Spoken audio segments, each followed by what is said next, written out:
Okay. So one thing, yes, indeed.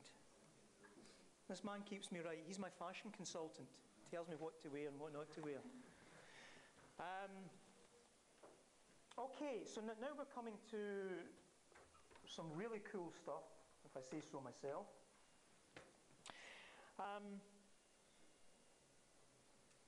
I hope that most of you have got at least the gist. Certainly some of the questions I've been getting asked, it's quite clear that a good few of you have got a good grasp of this work. So now I'm going to move on to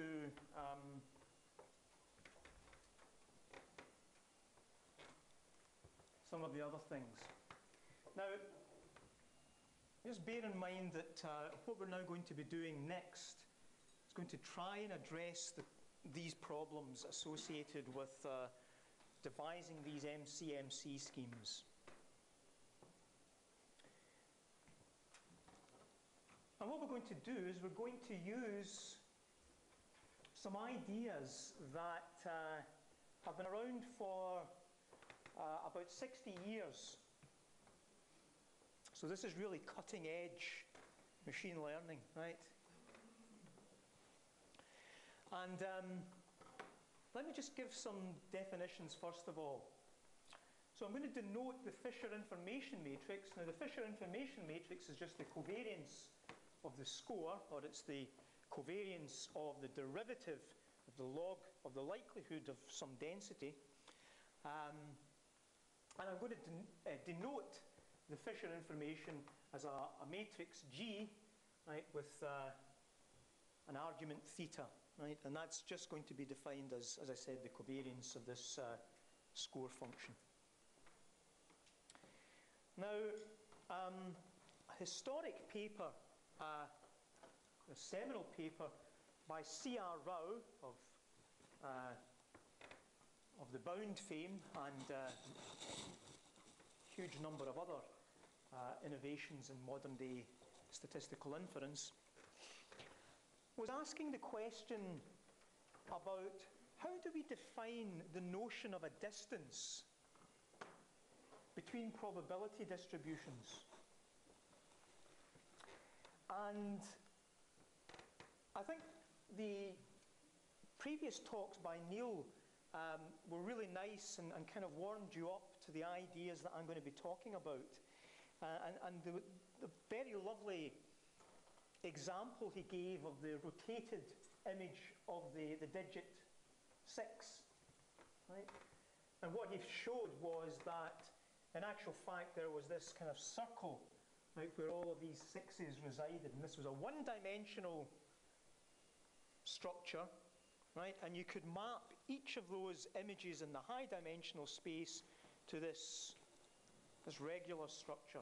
He called it a manifold. And I'm going to be talking about these geometric structures in the context of devising sampling methods.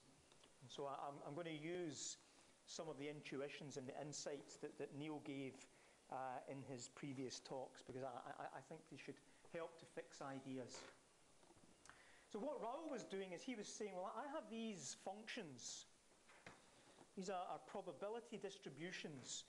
And I really want a way of characterizing what the distance, the natural distance between them happens to be.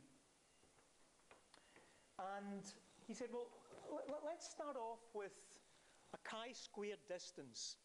Let's say that I have a probability distribution over some data or some observations y, and that distribution is characterized by a set of parameters theta, and I'm interested in the natural distance between the distribution function defined at the point theta and a little perturbation of theta, so the distribution at theta plus delta theta.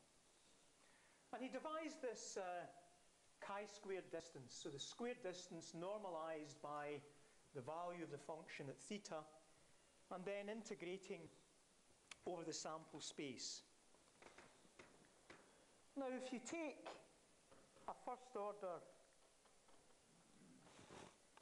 Taylor expansion of this integral, what you end up with is this little quadratic form here. And again, I'll leave it for I'll leave it as a little exercise, and it's an exercise that you should do. You should convince yourself that you know, an expansion, a local expansion of this gives you this quadratic term here. And that quadratic term is very interesting, because what it says is that locally, right, to first order, the chi-squared distance between two distributions is equal to, okay, well, whatever the perturbation is in the parameter space, right, scaled by this matrix here, the Fisher information matrix. Now that's very interesting. Okay, so we have this scaled quadratic form that defines this distance.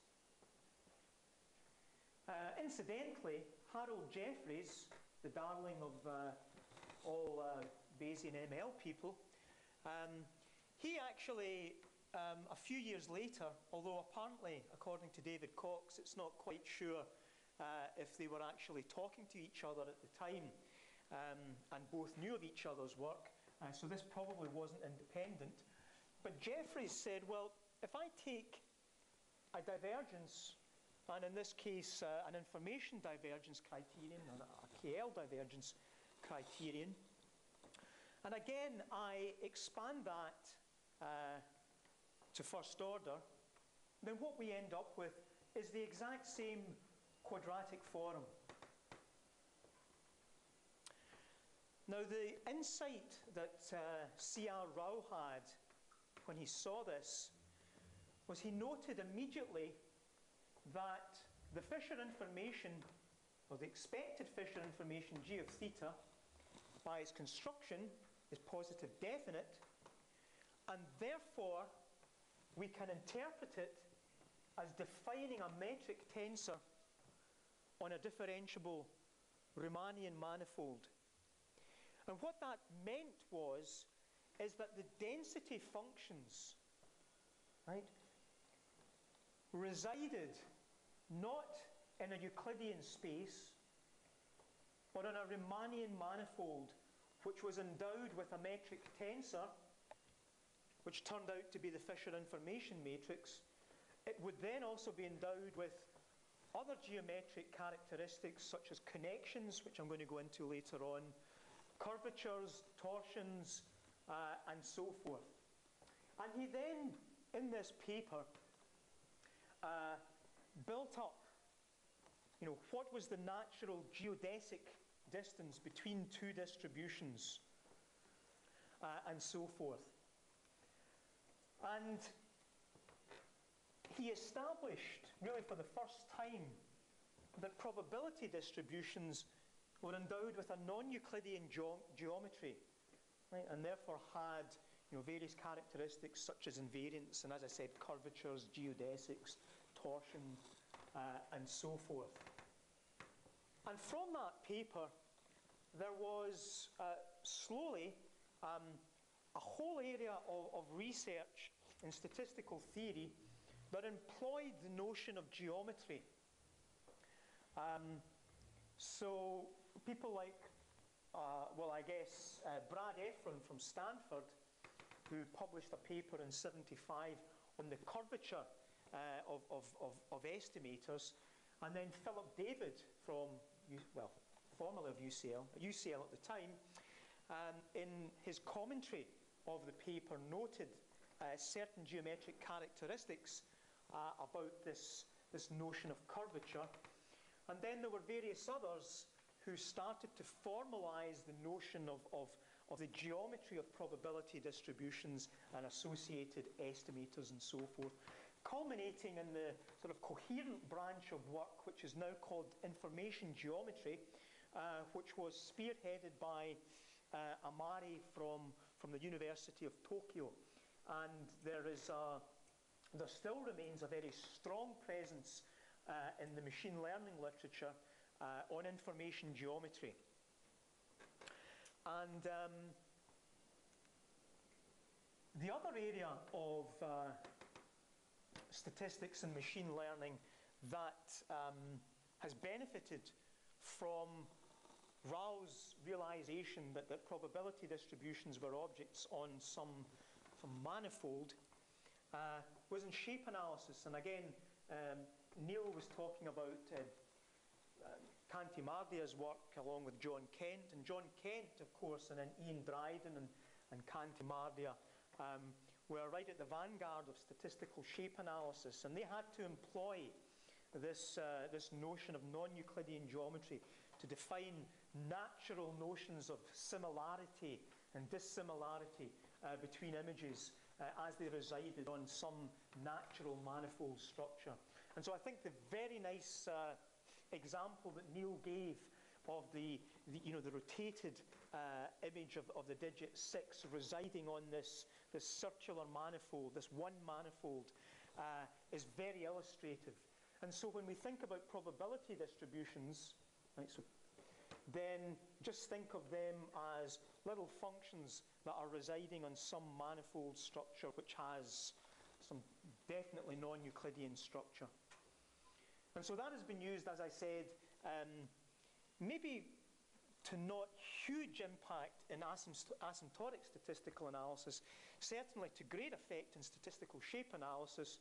And then the question was asked by me, could this geometric structure be employed in MCMC methodology to counteract the problems and the shortcomings that we've been facing, and to do it in a consistent, systematic manner by employing this non-Euclidean geometry. So let's explore that notion. And many of you, it seems that one person in the audience has studied differential geometry as an undergraduate. How many have studied differential geometry as undergraduates? 1, 2, there's an old chap at the back that seems to be admitting that. Not too many, as I thought, because when I was preparing for these lectures, I was wondering whether I should come in and really dazzle you with and excite you, with the whole tensor notation and so forth. And I thought it might just be a bit too much to digest. So I'm really going to give you just the bare bones, and if you get excited by it, you can then start to really do some studying. So the concepts that we're going to need are few and far between, to be quite honest. So what I've got here is a diagram of a manifold. Okay, so it's a two-dimensional, a picture of a two-dimensional manifold that's embedded in some sort of ambient space, so three-dimensional or what have you. And you can see that it's curved in various parts, and that curvature changes, right, depending on where you are on the manifold. Now let's just remember that each of these points on this manifold corresponds to our object of interest, the probability distribution. So similar to the one manifold that Neil showed of his images, you have these, whatever it were, 3,000 and whatever dimensional images residing on a one manifold. So here we have these probability distributions, which are functionals, and they're residing, each one of them is a little point on this manifold. Now the structures that the concepts that we need to just be familiar with basically are represented in this little diagram here. So the first thing that you'll see is a little path which moves along the manifold, right? So a bit like, again, Neil's example of roads and so forth. When we, when we're moving along the surface of the Earth, then locally everything seems to be nice and Euclidean and flat. Right? So if we're here, if we're at Glasgow, and we're kind of moving about, very close to Glasgow, then everything seems to be nice and flat. But if we move from Glasgow to La Palma, then we have to take into account the natural curvature of the Earth. And it's the exact same here. Right? We have a point and nearby distributions, right? There is a kind of local Euclidean concept. But if we start to think of distributions that are far from each other, then we also have to take into account the natural curvature of the manifold upon which these distributions reside. So the first concept we're going to talk about, or I'm going to introduce you to, is the notion of the tangent space. And so if I think of this little point on the manifold, so this distribution on the manifold here, I can define a tangent, right, to any curve on the manifold, right, and all of those tangents define a space. So this is a 2 manifold here, so what I've got here is a nice little plane. Okay? So every point on the manifold is going to have this tangent space, this tangent plane. And we can think of it infinitesimally as being Euclidean, in the sense that the notion of a metric is defined in this tangent space by the metric tensor, which defines the manifold, or that's one of the things that defines the manifold. Okay, so the basis, right, or the coordinate system of the tangent space at a particular point is going to be defined by the metric tensor. And so similarities, local similarities, will be defined again by this metric tensor.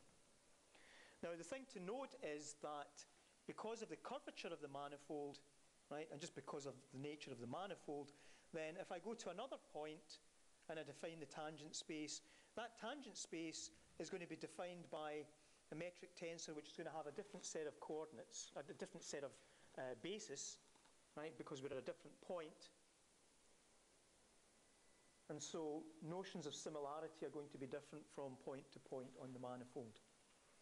And that's captured in this notion of the tangent space. Okay? So the tangent space is defined by the metric tensor. So if I now become a bit more concrete, if I take a distribution, right, a point on the manifold, then the Fisher information matrix defines the metric tensor, right, associated with the tangent space, right, around that particular distribution function. Okay? So that's the tangent space.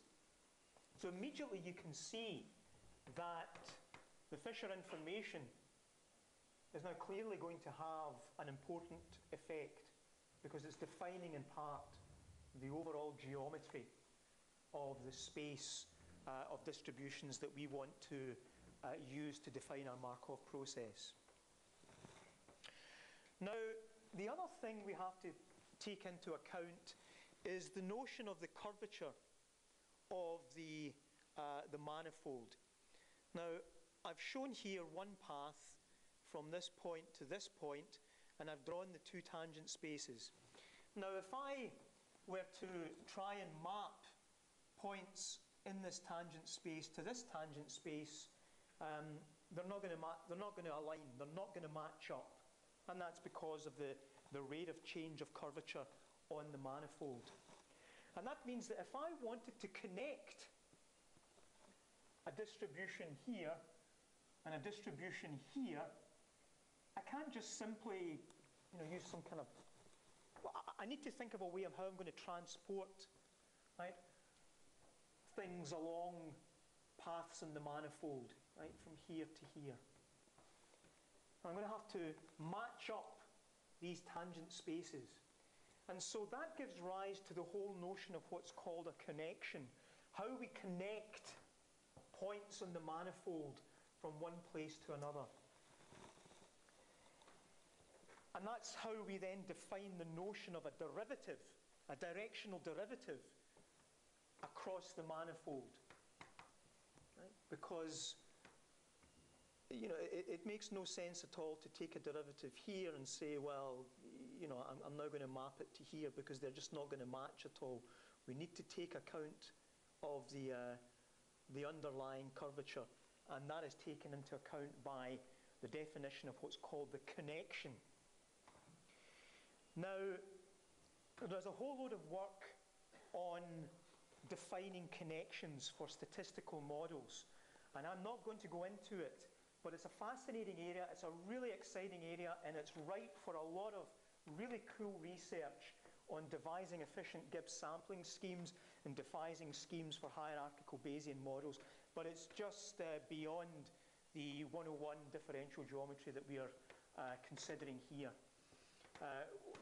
For one reason, that these connections, these statistical connections, are based on non-metric, they're non-metric tensors. They define non-reversible moves. And so what I'm just going to introduce you to is the classical metric connection, or the Riemannian connection, which is defined by a set of these little symbols here, these three-dimensional symbols, which are in essence functions of derivatives of the metric tensor in the various coordinate in the coordinate system. And these symbols here go together to define the metric connection that allows us to define in a reasonable way the notion of a derivative, right? So a kind of path derivative across the manifold. Right? So these allow us to connect points on the manifold. And so this particular connection, right, which is the classical, so those of you that have studied relativity, this is the metric connection, or the Riemannian connection, that's used in the classical theory. And this is attributed to two Italians, Levi and Civita, and so it's sometimes referred to as the Levi-Civita connection on the manifold. It's also referred to the Riemannian connection or the metric connection. But in statistical and probabilistic applications, there are other connections which take into account the statistical properties of the objects on the manifold, but I'm not going to discuss those. So this is all that we need. So we have the tangent space, we have the connection characterized by these Christoffel symbols, and then we have the notion of shortest paths, or geodesics. So let's just again think of these two distributions, point here and point here, and I've drawn a path, right? But I could have defined a path in the manifold that went up here and down here. I could have defined a point in the manifold that went down here, went along here, up here, and then got to here. So what's a geodesic? Well, very, very loosely speaking, a geodesic associated with the metric connection defines the shortest path between 2 points in the manifold. More generally speaking, it actually defines paths where the derivatives are actually parallel to each other along the actual path itself. But in this case, I'm just going to consider the case that a geodesic defines the shortest path in some sense. And if we manage, not today, if we manage tomorrow to get onto the notion of thermodynamic integration, you'll see that geodesics actually are connected to the whole notion of the minimum variance path in a ladder of tempered distributions. So they're quite deep connections. Now the geodesic is defined, so this path is defined by a system of second order differential equations, and this is them here. So the second order derivative of point on the manifold with respect to some notion of time, and then we have these velocities which again are scaled by the components of the connection. So if we have a completely affine or a flat space where where the curvature is constant, then this term disappears, and what we're left with is just this second order term, which of course physically you can think of that as the zero acceleration or the constant velocity motion path. So that's pretty much all that we need to know to now start making some progress. Okay? Let's just go over that. A manifold embedded in some ambient space. Each of the points in the manifold define the objects of our interest, which happen to be probability distribution functions. Each point, each probability distribution has its own metric tensor, right? So the metric tensor is defined point-wise on the manifold. There is a notion of a connection on the manifold, and there is a notion of paths which have certain properties, one property being this notion of the shortest path being the geodesic. And that's why in the good old days when NIPS was held in Canada and we were flying from Heathrow, we would always fly over Greenland. Right?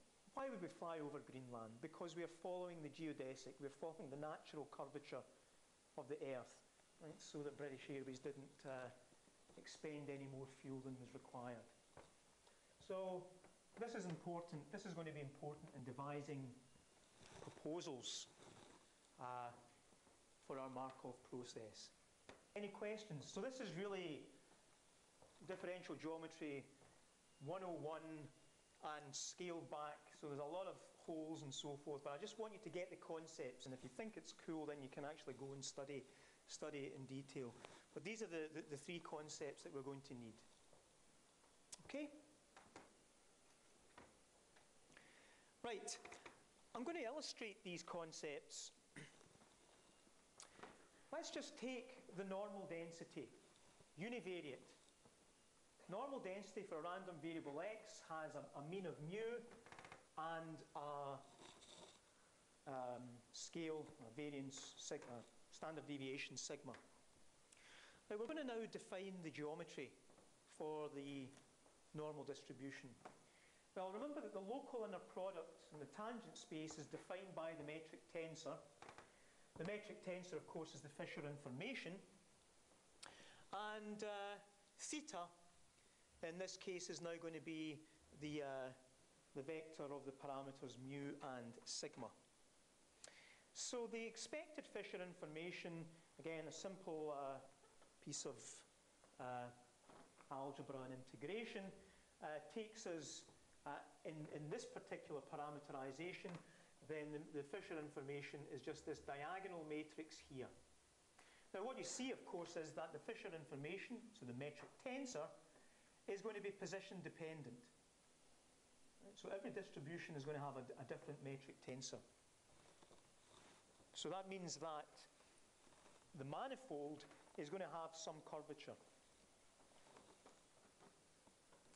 The components of the connection, right, correspond to the derivatives of the metric tensor with respect to each of the coordinate axes, in this case mu and sigma. And there they are there.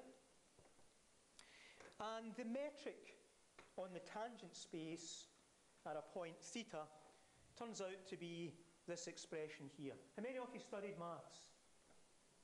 Right, what's this defining? Impress us all. What kind of space is this defining? Well, it turns out to be the metric for a hyperbolic space. So what this is saying is that the metric tensor for a univariate normal is defining a manifold which is in essence a hyperbolic space. What does that mean? Well, let's just consider four densities. Right? A normal distribution with a mean of 0, variance of 1. A normal distribution with a mean of 1, variance 1, or standard deviation. A normal distribution, mean of 0, variance 2, and likewise mean of 1 and standard deviation of 2. Now we can visualize this in the parameter space. So here's the mu axis, here's the sigma axis, and I've dotted the distributions on the edges of this little grid here. Anyone see anything wrong with that picture?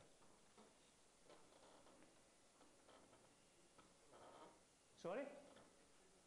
You have to speak up. Right, so it seems that we're using a Euclidean metric. And that is not what the metric is for these objects, these functions, which are Gaussian distributions.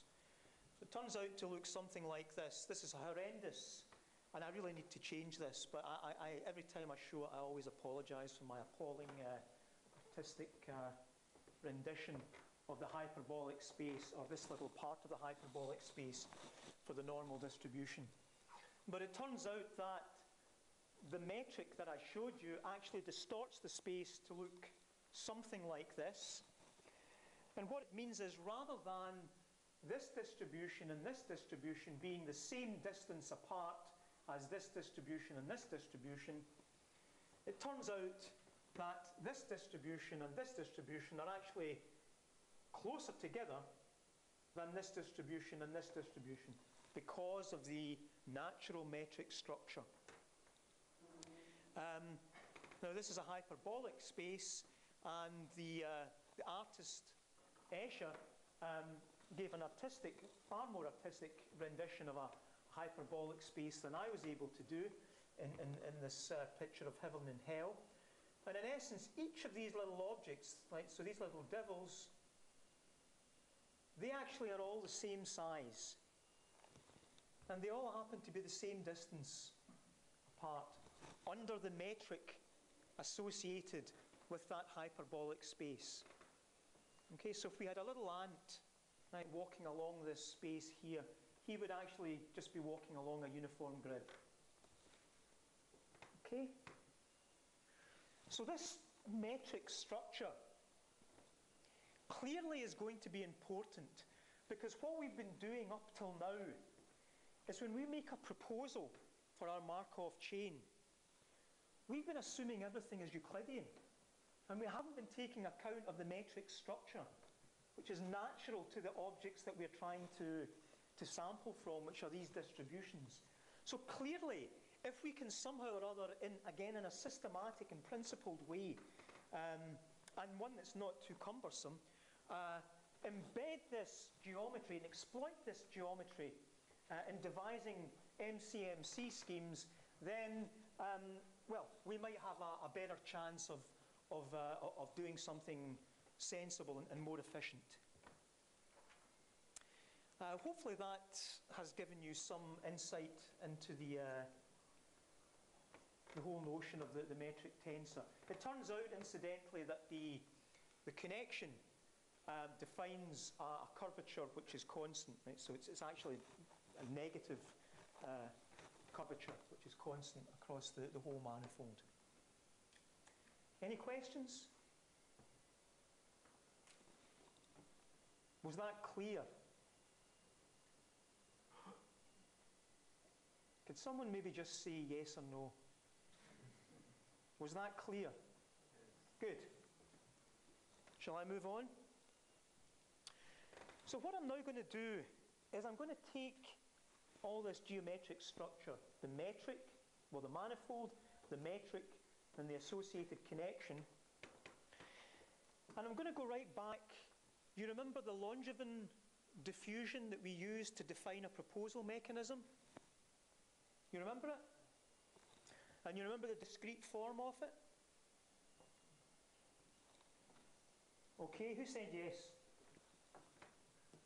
Who said yes? Okay, so what was it? What was the discrete form?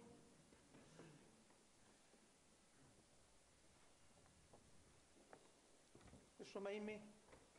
What was it? I don't remember what how it was written out. So you don't remember. There's an epsilon here, I think. Epsilon squared plus epsilon z. Yep. And what this gave us was a normal distribution as a proposal for theta with a mean of mu, right, which turned out to be this here. and a covariance structure, which was this isotropic thing, which was pretty useless. Now, that diffusion is defined based on a Euclidean metric. So what I'm now going to do is I'm going to use an SDE, the exact same Langevin diffusion, but I'm going to now define it on a manifold, on a Riemannian manifold. And what you're going to see next is the discrete form of that SDE, and here it is here. Okay, so this is the dth component of whatever number of coordinates that we actually have. Now, let's just look at the form of the Langevin diffusion defined on this Riemannian manifold and the way it was defined here. So the first thing we notice is that the gradient is multiplied by the inverse of the metric tensor. Now, for those of you who have studied differential geometry, you'll say, well, yes, of course, because this doesn't make much sense, this gradient, because what we've got here, if we think of the dimensions, or think of it in terms of the transformation as a tensor, then these are what are called contravariant tensors, right? This, on the other hand, is a covariant tensor. And so this transformation is really inconsistent. And if you think of it that theta is in some unit, let's just call it kilograms, then this gradient is 1 over kilograms. So there's clearly an inconsistency, right? And it's to do with the way that the tensors transform. But what we've got here is now the inverse of the metric tensor, which turns out to be a contravariant tensor. And so what we end up doing here is that we change this this covariant derivative into a contravariant tensor. And so the mapping is now consistent in terms of the way that the tensors actually transform. Now, for some of you who have been hanging about the machine learning community, you'll recognize this as, I might need to go to the old men at the back, or maybe some of the young men at the front. It's what? It's the natural gradient. And why is it called the natural gradient? Well, Amari was working with one of his colleagues, Chihotsky, and Amari, of course, is the father of information geometry, and so he wrote down some equations, and this gradient form occurred. And Chihotsky said, well, what's this? He said, well, it's the gradient that's natural to the manifold structure associated with the model. And Chihotsky said, it's the natural gradient, and that's where the name came from, the natural gradient. But in actual fact, what it is, it's just ensuring that the tensor transformation is appropriate, right? So that this is now a contravariant form of the tensor transformation. Okay, so that's good. That seems to keep everything nice and neat. What have we got here? Well, this seems to be something new. And you can see that we've got the components of these Christoffel symbols. And what this turns out to be is just the component associated with the connection on the manifold. Okay? So this is taking into account the fact that we're going to have some sort of non-zero curvature, and we need to take that into account. And this comes out from the definition of the Brownian motion on the manifold. But what's probably more interesting is this scaling here. Now remember that Z is a spherical isotropic Gaussian. And that's a pain, isn't it? Remember, it's a pain because we've got this stupid thing here. This is useless. But look what's happening now. We're taking the square root of the inverse of the metric tensor, right, and then we're multiplying it by Z. So in essence, what we're doing is we're introducing covariance structure into these random variables. And the covariance structure is going to be the local the value of the inverse or the contravariant form of the metric tensor. And this is really cool, because what this now does, at this point here, rather than Z, right, having this rather naive spherical distribution, it's going to be scaled at the point it's currently at, and it's going to look something like this.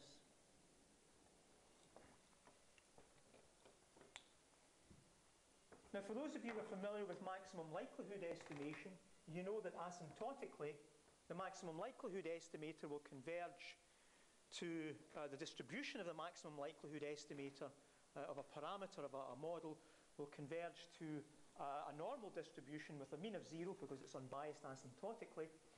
And the covariance structure will be equal to the inverse of the Fisher information matrix. And so what we've got here is that we're saying that locally I'm going to be using the asymptotic covariance structure.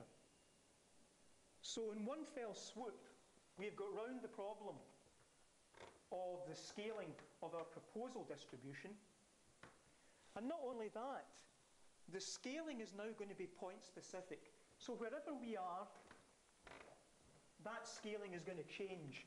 And you're going to see some, so this is the Swiss roll example of the statistics community, right? So the statisticians have got to cope with bananas, whereas machine learning people can cope, are treated to Swiss rolls. So in the machine learning, in the statistics community, we have this banana-shaped distribution, which is pretty difficult to sample from because of this manifold structure. But here you can see now that the proposal distribution is just automatically going to align itself with this submanifold. So this is beautiful. This gives us hope. And again, because we're taking account of the natural connection structure across the manifold, it means that we can actually scale our proposals to be quite large, right? And not deviate from the manifold. And then, of course, we have the correct contravariant form of the gradient, or the natural gradient, as one would say. Now, this material's taken me a lot longer than I anticipated it would. Do you want me to go slower or faster in the lecture tomorrow? Am I going at the right speed for you, or am I just sending you to sleep? Or am I going too fast? Or don't you care? It's fine. You're getting the ideas? Okay. So in that case, it's 25 to 2. I better stop. But we've got to this stage. Tomorrow there's going to be some really cool stuff. And it's clear that I'm not going to get through the other 2 sets of slides which are on the website. But I'll leave them there, and there's some really nice things on that. So tomorrow I'm going to finish all of this work, and we're then going to look at the Hamiltonian system on these Riemannian manifolds and look at, I'm going to work some miracles tomorrow. Okay?